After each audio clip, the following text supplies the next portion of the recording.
Let them come and clear it first. faahfaahin kala duwan ayaa waxay ka soo baxayaan diyaarad siday dad rakaab ah oo goordhaweed ku dhacday xeendabka xirada Xalane.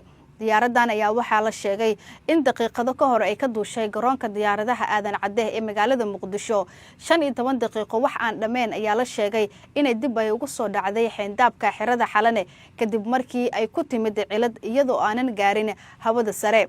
diyaaradan ayaa waxaa la sheegay in ay saarnaayeen dad gaaraya ilaa 55 qof oo rakaab ah waxaana la sheegay in dhammaan dadkii saarnaa la soo badbaadiyay balse kaliya uu jiro dhaawacyo yaryar oo soo gaaray dadka shacabka ahaa ee saarnaa diyaaradaasi.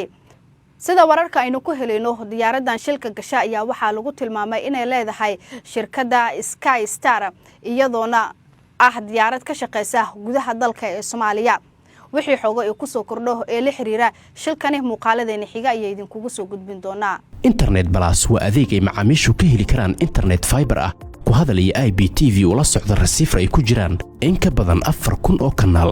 internetka guryaha ku shubo $25 oo hel internet xawaarihiisu yahay 20 megabyte per second iyo 200 oo daqiiqo oo ku hadal gudaha ah ama ku shubo $30 oo hel internet xawaarihiisu yahay 30 megabyte per second iyo 200 oo daqiiqo oo ku hadal gudaha ah.